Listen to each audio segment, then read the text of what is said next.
Hello student, कैसे हो? सब बढ़िया? पढ़ाई कैसी चलती है? अच्छी चलती है ना भाई? अच्छे से पढ़ाई करना हो। पढ़ाई करेंगे तभी तो अच्छा रिजल्ट आएगा। अच्छा रिजल्ट तो लाना पड़ेगा ना। तो chapter number 9, differential equation. Differential equation के अंदर हमने बहुत सारी बातें आपसे की है। बराबर। एक्सरसाइज 9.1, 9.2, 9.3, 9.4, 9.5, 9.6 और एक्सरसाइज 9। अब एक्सरसाइज 9 के अंदर हमने दो क्वेश्चन की आपके बात की थी। पहला और दूसरा क्वेश्चन किया था लास्ट लेक्चर के अंदर, लास्ट वीडियो में। अब मैं क्वेश्चन नंबर 3 से स्टार्ट करता हूँ। अब क्वेश्चन नंबर 3 इस तरह से, from the differential equation from the differential equation representing the family of curve given x minus a square plus 2y square is equal to a square, where a is an arbitrary constant. Okay, देखो, यानी कि a is the arbitrary constant है, यानी कि आपको ये curve का equation है, फैमिली ऑफ कर्व। इसके पर से आपको डिफरेंशियल इक्वेशन बनाना है, डिफरेंशियल इक्वेशन को रिप्रेजेंटिंग करना है। तो डिफरेंशियल इक्वेशन बनाने के लिए आपको ये जो आर्बिट्ररी जो कांस्टेंट है उसका सब्स्टिट्यूशन करना पड़ेगा, यानी कि उसको दूर करना पड़ेगा। और यहाँ पे एक ही आर्बिट्ररी कांस्टेंट है, A is an arbitrary constant, यानी कि एक ही कांस्टेंट है, यानी कि आपको ये इक्वेशन का एक बार डेरिवेटिव करना पड़ेगा। इस टाइप के सम हमने एक्सरसाइज 9.3 के अंदर सॉल्व किए थे, यदि आपको याद हो तो। एक्सरसाइज 9.3 के अंदर हमने सॉल्व किए थे ऐसे क्वेश्चन नंबर 3 टाइप के। इस तरह का इक्वेशन है, x minus a square plus 2y square is equal to a square.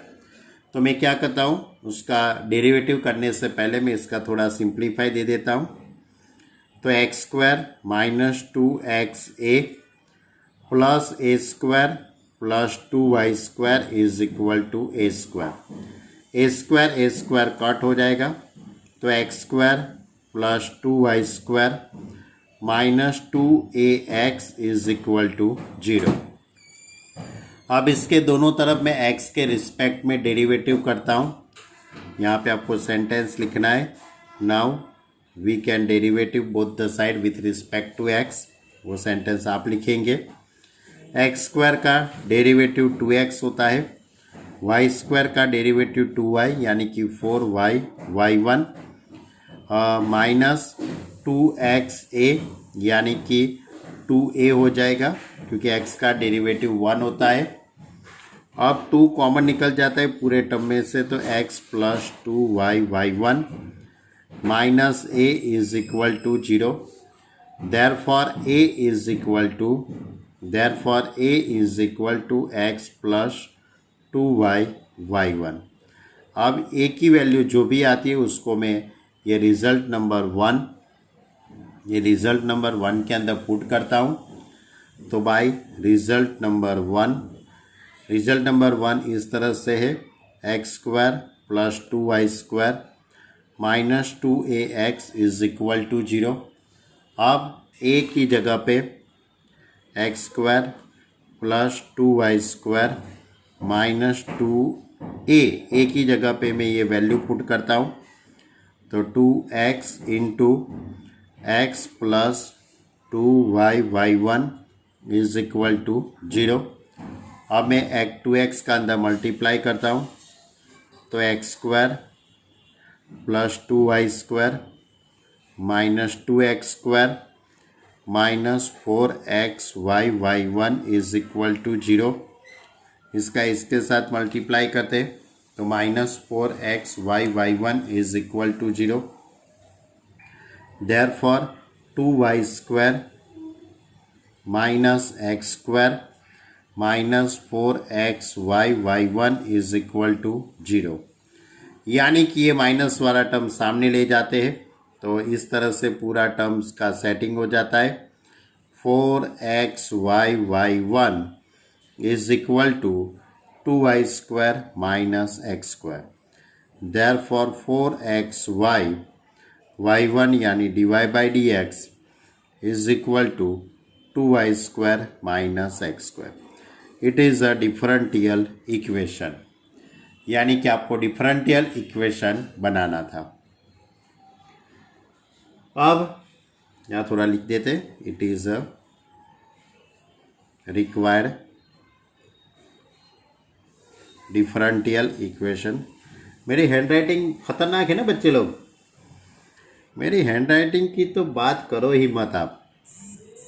मेरी हैंडराइटिंग उस जमाने की है जिस जमाने में आप पैदा भी नहीं हुए होंगे, बराबर। यानी हैंडराइटिंग बहुत बढ़िया है ना, आप सुधार के लिख देना अच्छी तरह से।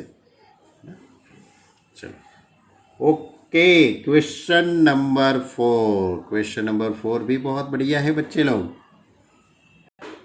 क्वेश्चन नंबर 4 इस तरह से कि prove that x² minus y² is equal to c into x² plus y² का whole square is the general solution of differential equation x³ minus 3xy² dx is equal to y³ minus 3x² into dy, where c is a parameter. Parameter यानी कि arbitrary constant है, ऐसा भी आप कह सकते हो।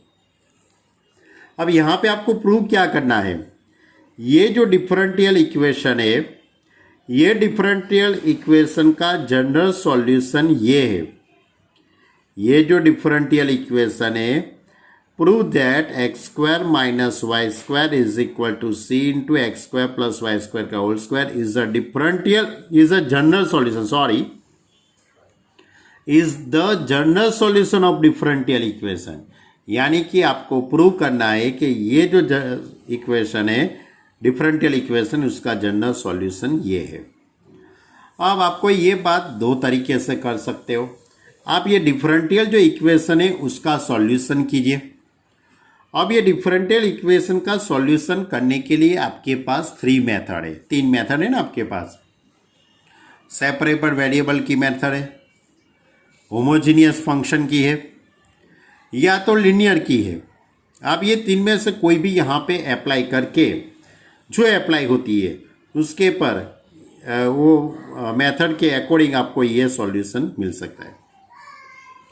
एक ये मेथड ये भी है, और दूसरी मेथड ये कि आपके पास ये सॉल्यूशन तो है ही, यानी कि कर्व का इक्वेशन है। जैसे कि यहाँ पे है ना, ये फैमिली ऑफ द कर्व का इक्वेशन, इसी तरह ये कोई कर्व का इक्वेशन है, उसका डेरिवेटिव कर दीजिए और डेरिवेटिव करके सिंप्लीफाई देके ये आंसर ला दीजिए। ये मैंने जो दूसरी मेथड बोली ना, वो बहुत आपके लिए इजी रहेगी।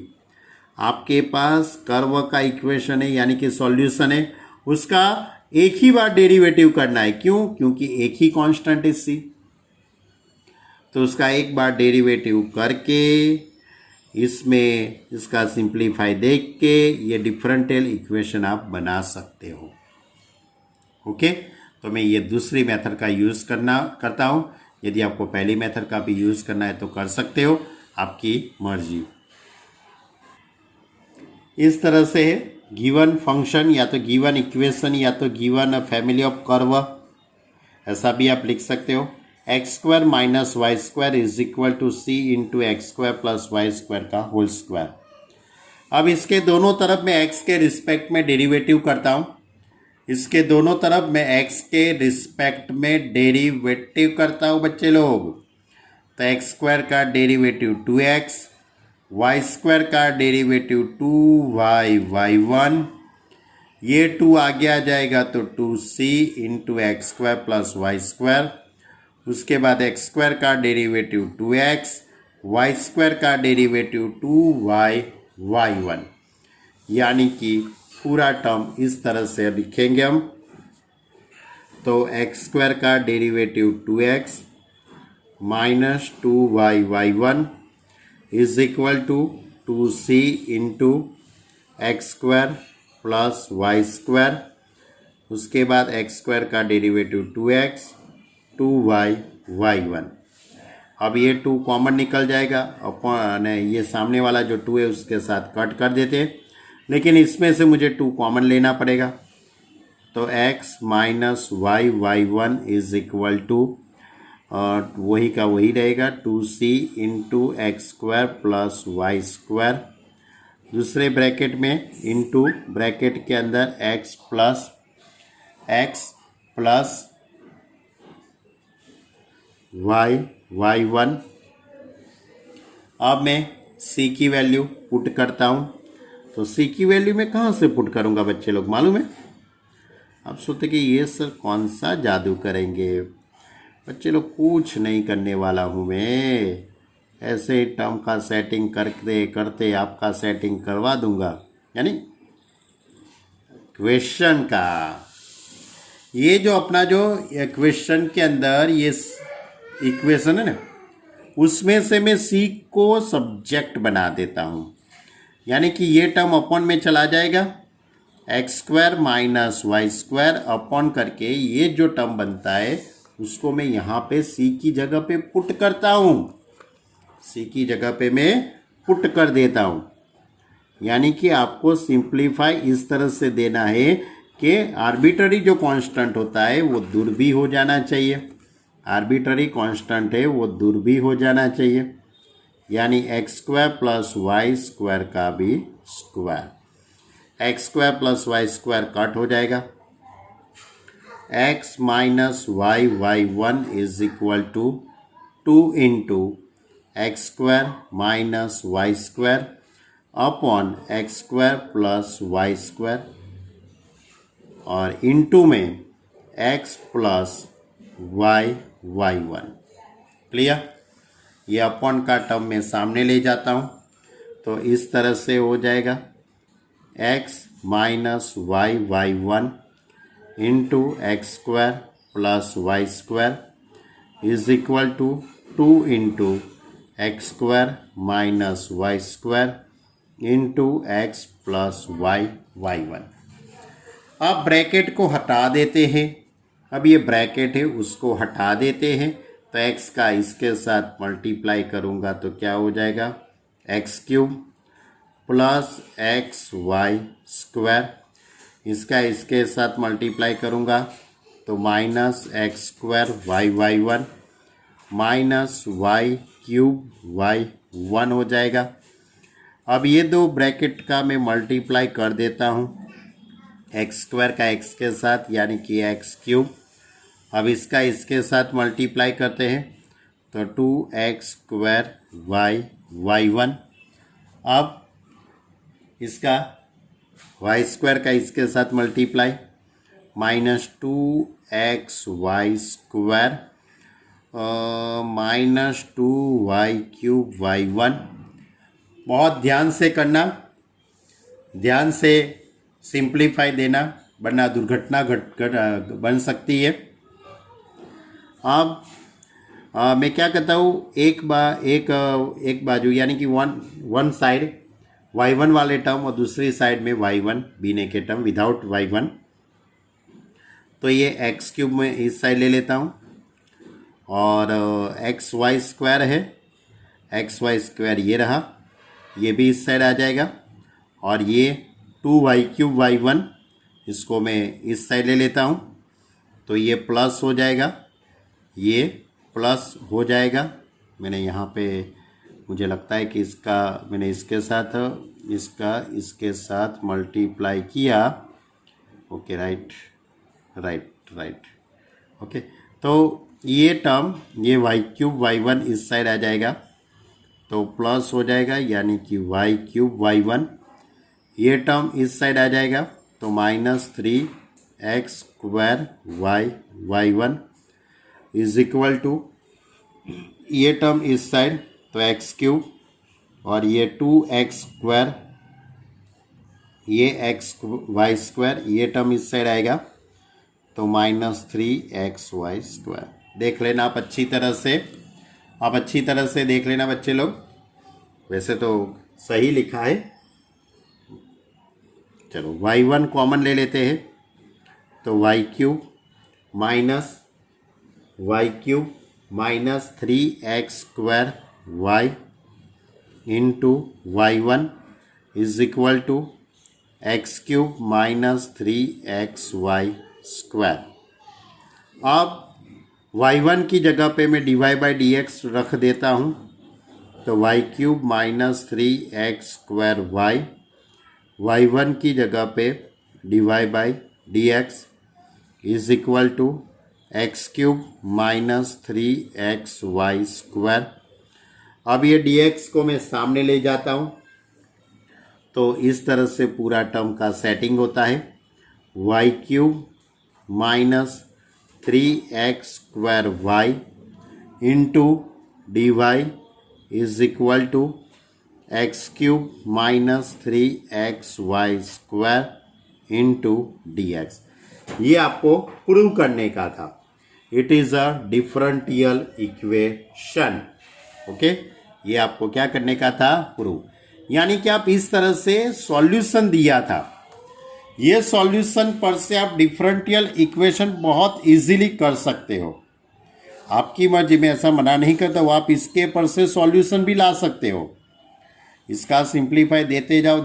इसका कोई भी मेथड से आप या तो होमोजीनियस की मेथड लगाओ, या लीनियर की मेथड लगाओ, या तो सेपरेबल वेरिएबल जो लगती है वो उसका यूज़ करके आप सॉल्यूशन भी निकाल सकते हो। लेकिन मेरे हिसाब से ये क्वेश्चन के अंदर इसके पर से डिफरेंशियल इक्वेशन बनाना बहुत इजी रहेगा। हाँ, थोड़ा शांति से लिखना है, थोड़ा ध्यान से लिखना है, लेकिन बहुत इजी रहेगा। Okay, it is a differential equation. चलो, अब आगे का question number 5।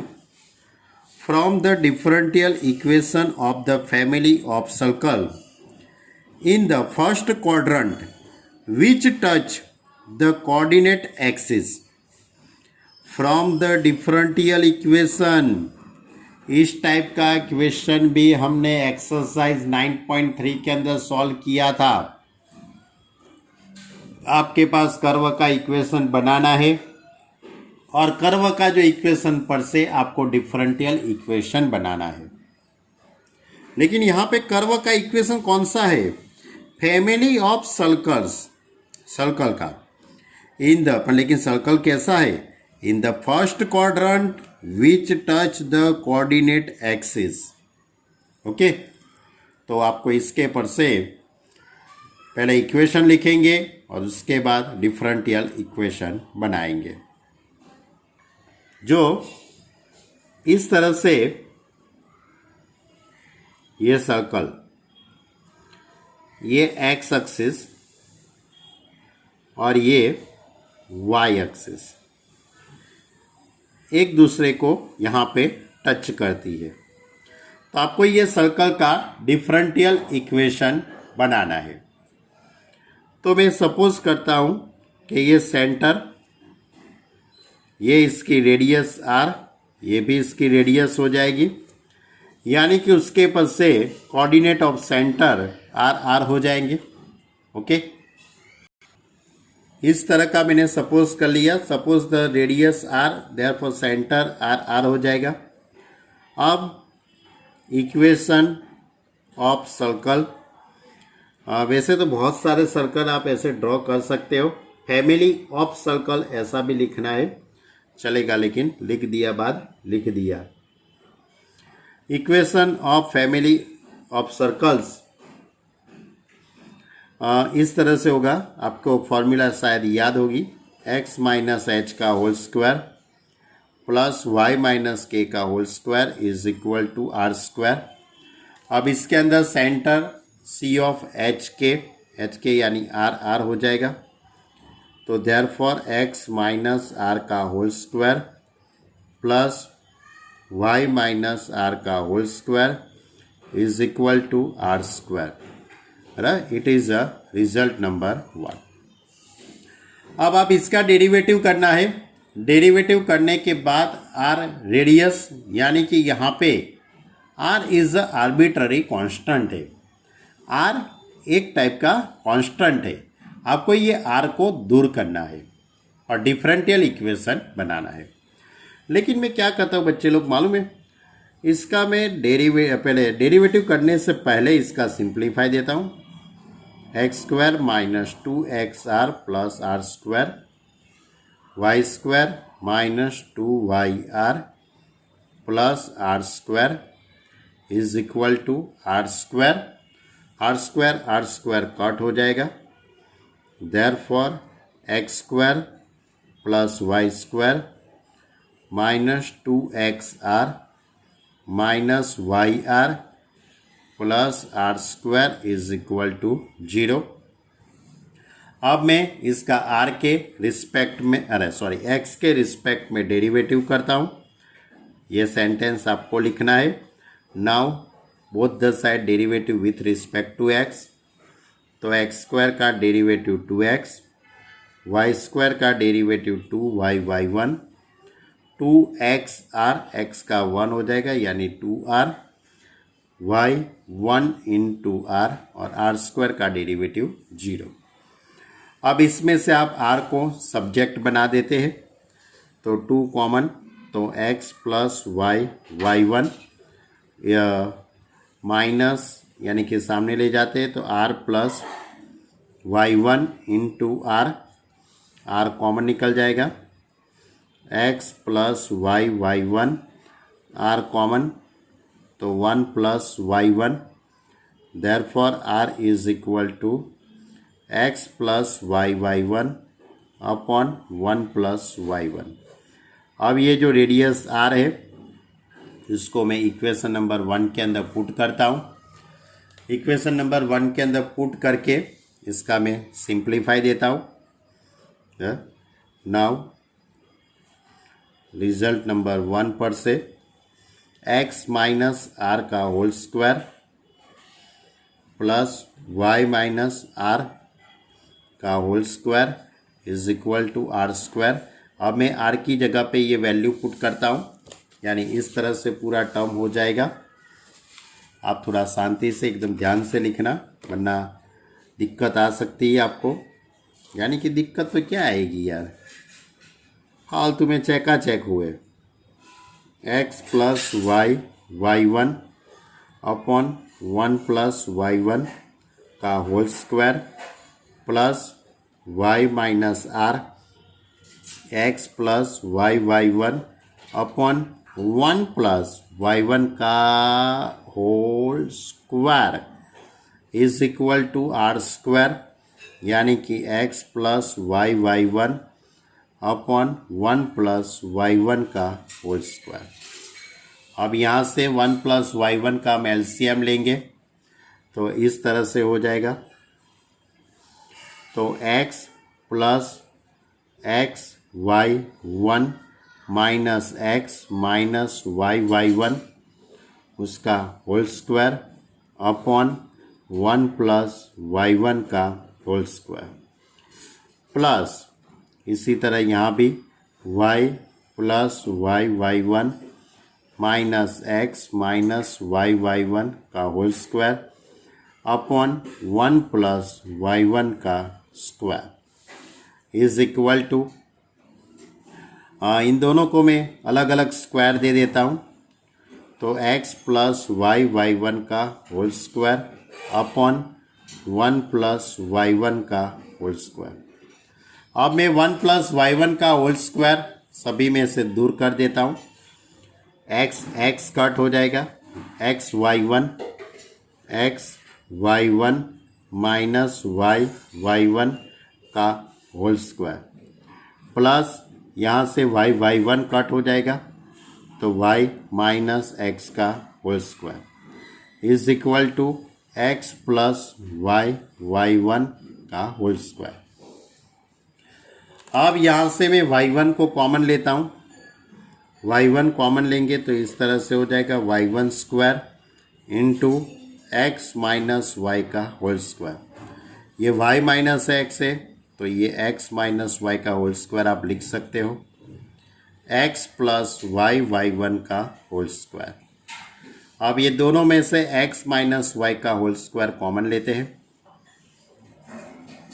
x minus y का होल स्क्वायर कॉमन, तो y1 square plus 1, is equal to X plus Y one का होल स्क्वायर। अब मैं y1 की जगह पे dy by D X put कर देता हूँ, यानी dy बाई डी एक्स रख देते हैं, x माइनस वाई का होल स्क्वायर प्लस y1 का square that is dy by D x का स्क्वायर इज इक्वल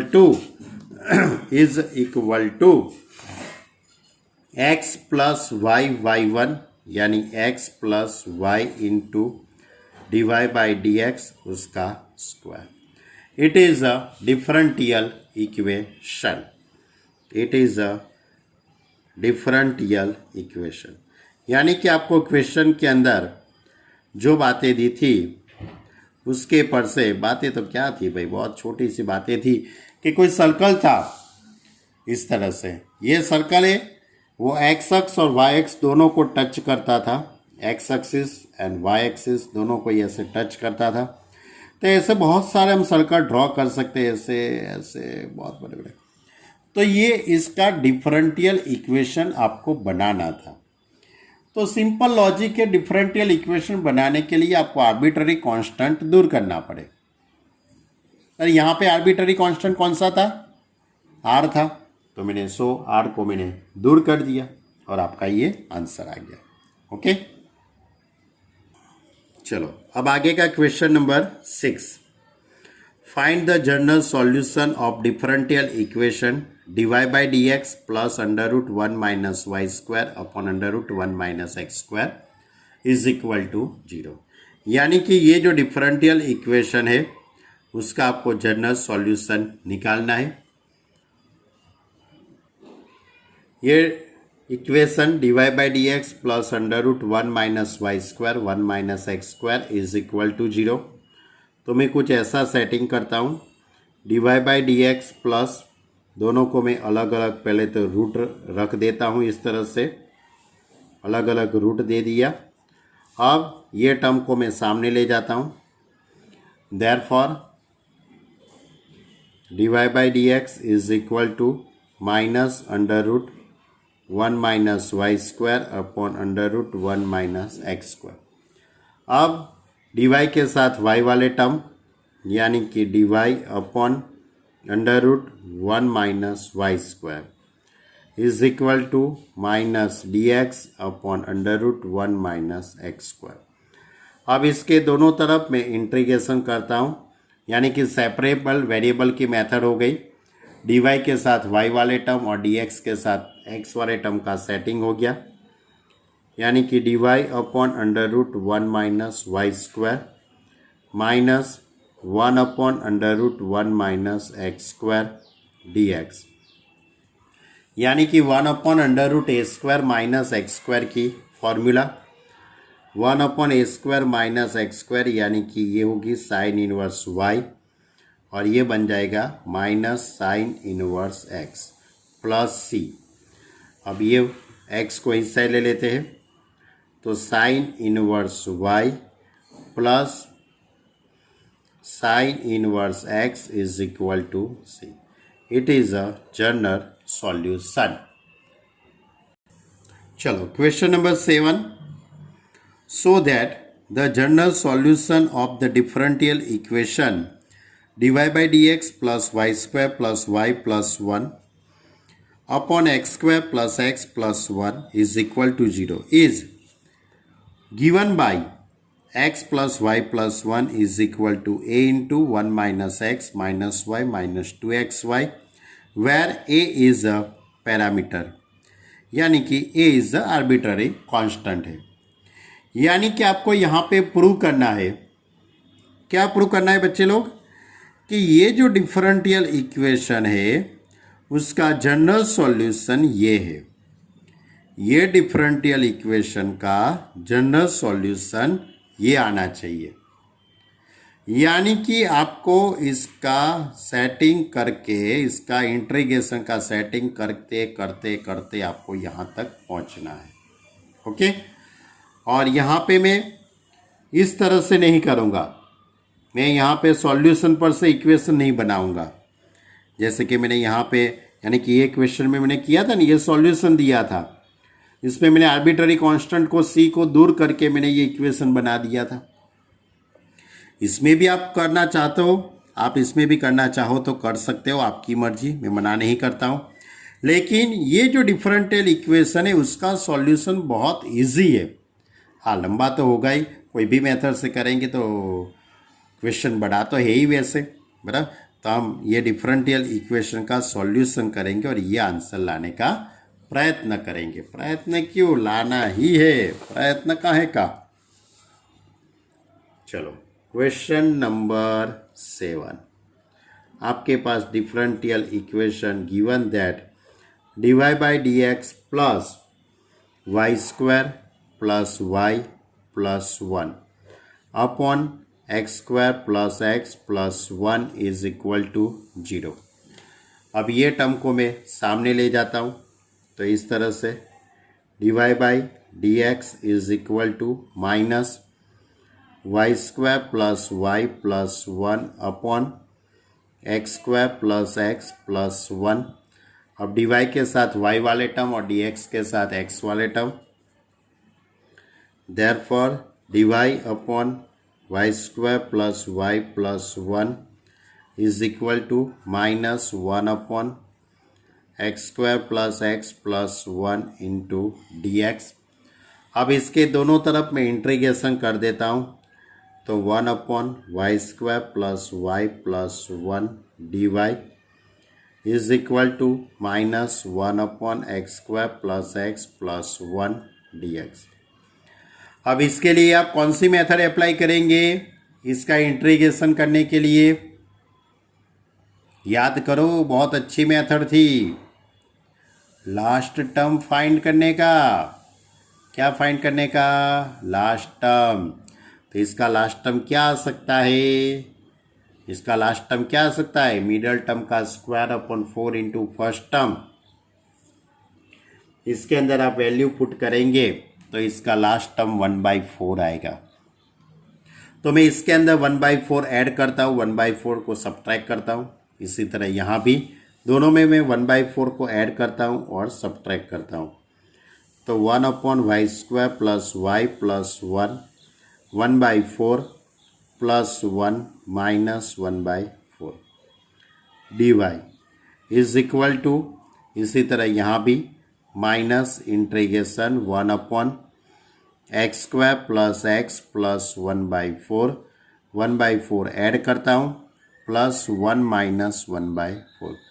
थोड़ा खोपचे में लिखा है, लेकिन आप देख लेना, आपको मालूम पड़ जाएगा, क्योंकि आप बहुत इंटेलिजेंट स्टूडेंट हो।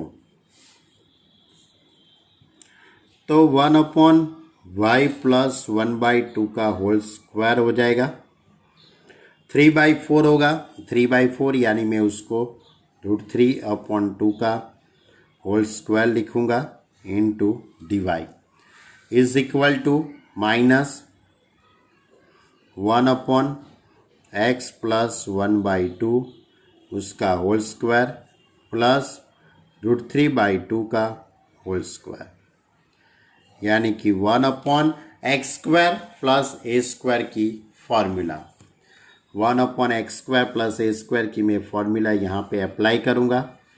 तो 1 अपॉन ए यानी कि √3 अपॉन 2 √3 अपॉन 2 tan इनवर्स, थोड़ा यहाँ गलती से √3 अपॉन 2 यानी कि ऊपर 2 आना चाहिए upon √3 y plus 1/2 upon √3 upon 2 plus is equal to minus यहाँ पे भी 1 upon √3 upon 2 tan inverse x plus 1/2 upon √3 upon 2 plus c. क्या लिखा मैंने? प्लस सी। अब ये माइनस वाला टर्म है, उसको इस साइड ले लेता हूँ और ये 2 अपॉन √3 बन जाएगा। यहाँ भी 2 अपॉन √3 बनेगा, वो 2 अपॉन √3 को मैं सामने ले जाता हूँ, तो इस तरह का सेटिंग हो जाएगा। तो tan inverse 2y plus 1 upon √3 plus tan inverse 2x plus 1/√3 is equal to ये 2/√3, उसको मैं यहाँ पे ले जाता हूँ तो क्या हो जाएगा √3/2 इंटू सी। क्लियर? ओके, अब मैं इन दोनों के बीच में मैं फॉर्मूला अप्लाई करता हूँ। देखो मैंने फॉर्मूला अप्लाई कर दी, tan inverse x plus Y, X plus Y upon 1 minus X Y की, ये पूरा टर्म x और ये पूरा टर्म y, यानी पूरी फॉर्मूला मैंने अप्लाई कर दी। अब ये जो tan इनवर्स है वो इस साइड आ जाएगा तो इसके साथ थीटा के फॉर्म में हो जाएगा। अब मैं यहाँ से √3 का एलसीएम लेता हूँ तो इस तरह से होगा √3 into 2y plus 1 plus √3 into 2x plus 1 upon 3 minus 2y plus 1 into 2x plus 1 is equal to 10 √3/2 into C. Clear? अब ये √3 कॉमन ले लेता हूँ मैं, ये √3 कॉमन निकलेगा तो इसके अपॉन में आ जाएगा और ये ब्रैकेट को हटा देता हूँ, ये ब्रैकेट को भी मैं हटा देता हूँ। तो अपना सेटिंग कुछ ऐसा होगा 2y plus 1 plus 2x plus 1 upon 3 minus इसका इसके साथ मल्टीप्लाई करूँगा तो 4xy minus 2y minus 2x minus 1 is equal to 1/√3 10 √3/2 into c. थोड़ा खुपचे में लिख गया है, आप अच्छी तरह से लिख लेना। अब हम बहुत आंसर के नज़दीक आ गए हैं। 2x plus 2y plus 2 upon 3 minus 1 यानी कि 2 minus 2x minus 2y minus 4xy is equal to 1/√3 10 √3 c/2। अब यहाँ से 2 कॉमन निकल जाएगा, ये भी 2 कॉमन निकल जाएगा। अब में क्या होता है, ये जो आर्बिट्ररी जो कांस्टेंट है ये पूरा आर्बिट्ररी जो कांस्टेंट है, इसकी जगह पे मैं कैपिटल ए लिखता हूँ। आप सोचते कि सर ये कैपिटल ए का ही आपने यूज़ क्यों किया? बच्चे मैंने इसलिए यूज़ किया क्योंकि हमारा जो क्वेश्चन है उसमें जो प्रूव करना है उसमें उसने कैपिटल ए लिखा है, इसलिए। तो मैं यहाँ से 2 कॉमन, ये भी 2 कॉमन और इसकी जगह पे ए और ये टर्म को मैं सामने ले जाता हूँ, यानी कि x plus Y plus 1 is equal to A into 1 minus X minus Y minus 2xy minus 2xy where a is equal to 1/√3 10 √3 c/2. It is a arbitrary constant. Okay, तो यहाँ तक पहुँचना मुश्किल नहीं है, लेकिन ध्यान रखना बहुत ज़रूरी है। यदि आपने थोड़ी सी भी लापरवाही की, थोड़ी सी भी ऐसे वैसे देख के सिंप्लीफाई करना स्टार्ट किया, तो आप ये आंसर तक आप नहीं पहुंच पाएंगे, बराबर। लेकिन आप देखो कि इसका इंटीग्रेशन तो बहुत इजी था, वैसे क्वेश्चन में तो 2-3 स्टेप का ही क्वेश्चन है, लेकिन आपको जो प्रूव करना है कि इसका सॉल्यूशन ये होता है। अपने को ये सॉल्यूशन तक पहुंचने के लिए इतनी बड़ी मगजमारी करनी पड़ी, वरना तो अपना तो यहाँ ही ख़त्म हो जाता खेल, बराबर। ओके स्टूडेंट, मालूम पड़ा अच्छी तरह से आपको? कौन सा क्वेश्चन था? Question number 7। चलो question number 8, find the equation of curve passed through the point 0 π/4 whose differential equation is sin x into cos y into dx plus cos x into sin y dy is equal to 0। ये जो differential equation है, ये differential equation का solution आपको निकालना है और उसका जो सॉल्यूशन निकलेगा यानी कि वो कर्व का इक्वेशन मिलेगा।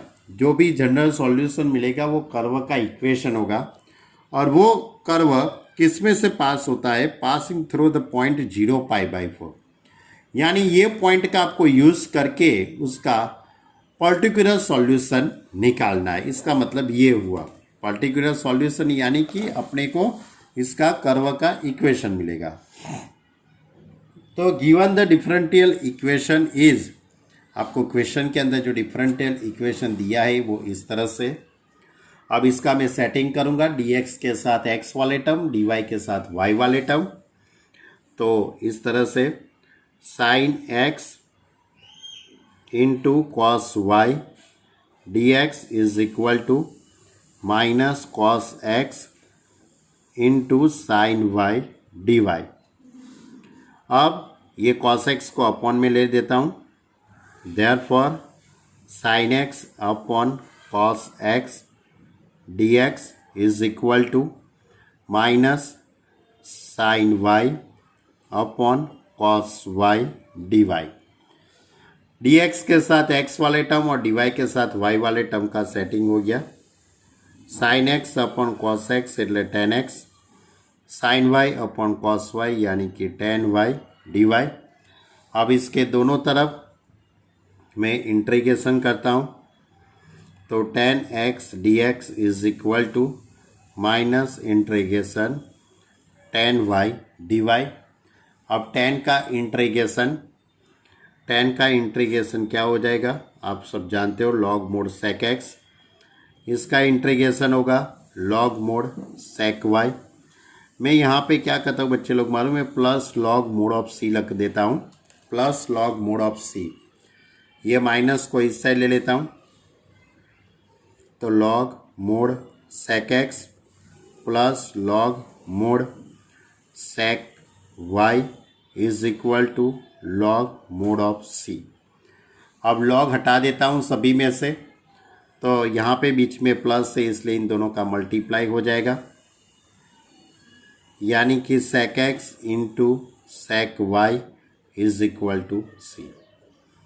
It is result number 1। अब ये जो कर्व है वो किस में से पास होता है, the curve passing through the point 0π/4। This curve passing through the point 0π/4, therefore इसको मैंने रिजल्ट नंबर 1 कह दिया है। ये रिजल्ट नंबर 1 के अंदर में x इज इक्वल टू 0 यानी कि x कोऑर्डिनेट और y की जगह पे π/4।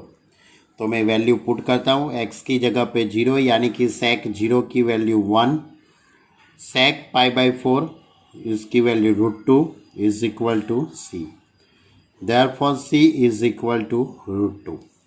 अब ये c की वैल्यू में इक्वेशन 1 के अंदर मैं पुट करता हूँ, put c is equal to √2 in result number 1। Therefore sec x into sec y is equal to √2। sec x into sec y is equal to √2। अब इसके दोनों तरफ मैं रेसिप्रोकल कर लेता हूँ। वैसे आंसर आ गया है, लेकिन पीछे का आंसर का सेटिंग करने के लिए cos x into cos y is equal to 1/√2।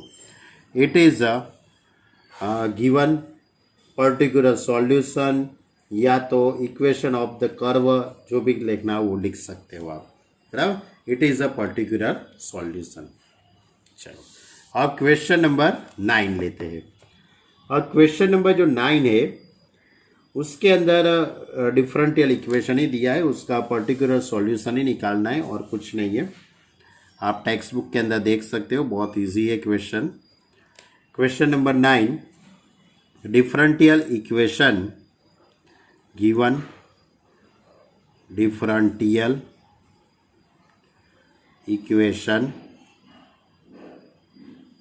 is 1 plus e raise to 2x into D Y plus 1 plus Y square into e raise to x D x is equal to 0।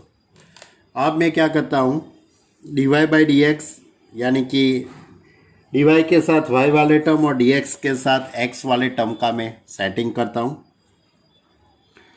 तो 1 plus e raise to 2x into D Y is equal to minus 1 plus Y square into e raise to x D x. अब D X के साथ x वाले term और D Y के साथ Y वाले term, यानी कि डी वाई अपॉन ये टर्म अपॉन में आ जाएगा 1 प्लस वाई स्क्वायर, माइनस ये टर्म अपॉन में चला जाएगा तो e raise to x upon e raise to 2x plus 1 D x. अब इसके दोनों तरफ मैं इंटीग्रेशन करता हूँ, तो integration 1 upon Y square plus 1 D Y is equal to minus integration e raise to x upon e raise to 2x plus 1 D x. अब इसका तो इंटीग्रेशन हो जाएगा tan inverse 1 upon 1 plus Y square, यानी कि tan inverse y हो जाएगा। अब इसका इंटीग्रेशन करने के लिए हम ई रेस टू एक्स को सपोज कर लेते हैं, यानी कि e raise to x is equal to t. अब ई रेस टू एक्स का derivative e raise to x D x is equal to d t, यानी कि पूरा टर्म इस तरह के हो जाएगा 1 upon Y square plus 1 D Y is equal to ऊपर का जब टर्म है वो डी टी और यहाँ पे टी स्क्वायर प्लस 1, ये क्या हो जाएगा टी स्क्वायर प्लस 1। अब tan इनवर्स की फॉर्मूला बन जाती है दोनों तरफ, यहाँ भी बन जाती है tan इनवर्स y, यहाँ पे भी बन जाती है tan इनवर्स t और प्लस c। अब t की वैल्यू में वापस रख देता हूँ, t is equal to tan inverse y is equal to minus tan inverse t की जगह पे e raise to X plus सी। अब ये टर्म इस साइड ला दूंगा, तो therefore tan inverse y plus tan inverse e raise to x is equal to C. It is a result number 1, यानी कि हम कह सकते हैं कि it is a general solution. ये कौन सा सॉल्यूशन आ गया आपके पास, ये जनरल सॉल्यूशन आ गया। अब आपको क्वेश्चन में लिखा है कि it is a general solution. अब क्वेश्चन में आपको इस तरह से लिख के दिया है कि y is equal to 1 when x is equal to 0। तो आपको ये जो भी टर्म आता है, यानी कि ये जो जनरल सॉल्यूशन आया है, इसके अंदर में y की जगह पे 1 और x की जगह पे 0, तो tan इनवर्स 1 होगा। अब tan इनवर्स 1 की वैल्यू आपको मालूम है π/4 होती है। tan inverse e raise to 0 यानी 1, tan इनवर्स 1 यानी π/4 is equal to c। Therefore c is equal to π/4 plus π/4 यानी कि π/2। अब ये c की वैल्यू में रिजल्ट नंबर 1 के अंदर पुट कर देता हूँ, तो बाय रिजल्ट नंबर 1 इस तरह से हो जाएगा tan inverse y plus tan inverse e raise to x, c की जगह पे π/2। It is a general it is a particular solution, क्योंकि आपको क्वेश्चन में क्या लिखा है, find the particular solution of the differential equation, यानी कि ये जो डिफरेंशियल इक्वेशन था उसका ये मैंने पर्टिकुलर सॉल्यूशन निकाला। ओके, चलो क्वेश्चन नंबर 10। क्वेश्चन नंबर 10 भी बहुत इजी है बच्चे लोग। Solve the differential equation. Differential equation है y into e raise to x upon Y into D x is equal to X into e raise to x upon Y plus Y square into D Y. ये जो differential equation है उसका solution निकालना है। General solution ही निकलेगा, क्योंकि उसने कोई भी कंडीशन भी नहीं दी है क्वेश्चन में, यानी पर्टिकुलर सॉल्यूशन नहीं निकलेगा, ओनली जनरल सॉल्यूशन। तो पहले मैं dy बाई डी एक्स को सब्जेक्ट बनाऊंगा, लेकिन नहीं बच्चे लोग, नहीं, मैं dx अपॉन dy को सब्जेक्ट बनाऊंगा, क्योंकि आप क्वेश्चन अच्छी तरह से देखिए, ये कौन सी मेथड है। आप क्वेश्चन अच्छी तरह से देखिए, ये कौन सी मेथड है। तो dx अपॉन dy, यानी कि यहाँ पे x अपॉन y है, यहाँ भी x अपॉन y है, यानी कि ये होमोजीनियस डिफरेंशियल इक्वेशन है। तो आपको dx अपॉन dy को सब्जेक्ट बनाना पड़ेगा। तो x into e raise to x upon Y plus Y square upon Y into e raise to x upon y. आप सब डिनोमीटर अलग अलग दे देते हैं।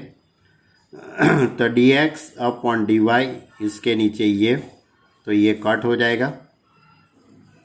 तो x अपॉन y, यहाँ से y कट हो जाएगा। तो e raise to x upon y. अब मैं x upon y is equal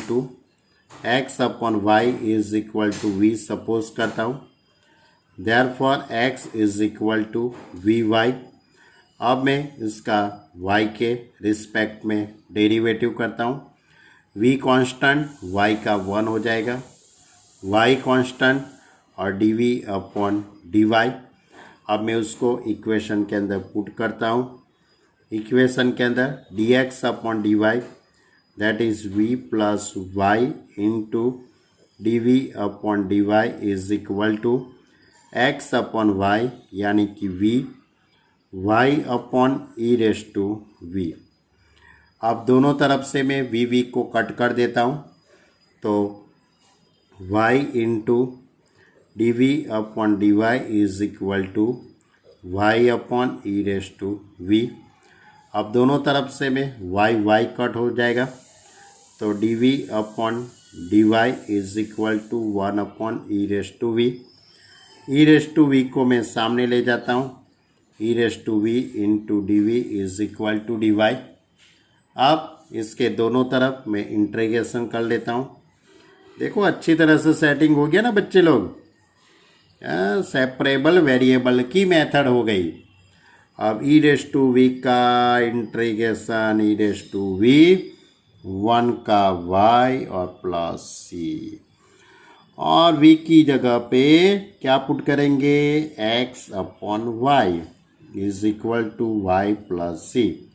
it is a particular, it is a general solution. It is a general solution, क्योंकि क्वेश्चन के अंदर कुछ बातें आगे नहीं दी है, कोई भी कंडीशन भी नहीं दी है, यानी कि it is a general solution. क्या बोलते हैं बच्चे लोग, यहाँ तक रखे, यहाँ तक रखो। अब नेक्स्ट लेक्चर के अंदर हम ये एक्सरसाइज कंप्लीट करेंगे।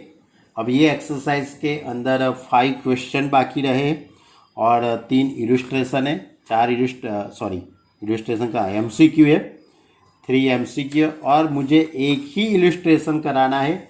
एग्जाम्पल नंबर ओनली में कराने वाला हूँ आपको एग्जाम्पल 25, यानी कि आपको 24, 26, 27, 28 ये एग्जाम्पल आपको सॉल्व करने हैं। क्लियर? इतना होमवर्क अच्छी तरह से कीजिए। एक्सरसाइज पहले आप एक्सरसाइज 9 कंप्लीट कीजिए ना भाई। पहले आप एक्सरसाइज 9 के 1 से 10 तक के तो क्वेश्चन कीजिए, उसके बाद नेक्स्ट लेक्चर में करना इलस्ट्रेशन। ओके स्टूडेंट, तो नेक्स्ट लेक्चर के अंदर हमारा ये चैप्टर ख़त्म हो जाएगा, चैप्टर कंप्लीट हो जाएगा नेक्स्ट लेक्चर में, और उसके बाद नया चैप्टर स्टार्ट कर, यानी कि अभी भी एक लेक्चर रहेगा ये लेक्चर के लिए, ये चैप्टर के लिए। लेकिन आप अच्छी तरह से पढ़ाई करना बच्चे लोग, अच्छी तरह से प्रैक्टिस करेंगे तभी आपका अच्छा रिजल्ट आएगा। Okay student, bye.